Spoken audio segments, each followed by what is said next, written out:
what was your approach towards that 64 Impala? Coming up with the idea for that, the overall idea was just to build a clean, classic, lowrider, nothing crazy, nothing too over the top, nothing like a radical or anything like that, obviously. But I had the idea of the engine, what details I wanted to add to it. The paint color kind of came along after I had already had it primed and everything. It took me a while to come up with the color for it because trying to figure out something different that I hadn't done for a while.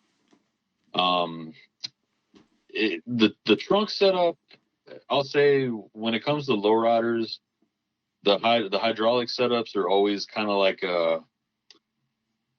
they take me a little while to come up with because I'll sit there and look at it and kind of figure out, what style of pumps do I want to go with and how detailed do I want to get with the overall hydraulic lines, So that probably took me the longest. It probably took me about 2 or 3 weeks to come up with the hydraulic setup and then scratch building the dumps and everything. And I think one of the photos I sent you shows the dumps in like a raw form.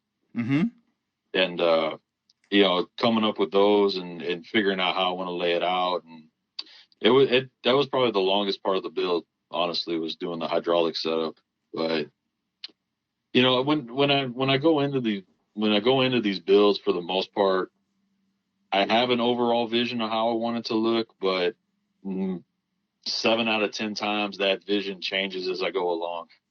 It's there's always a little bit different result at the end than what I had originally thought of.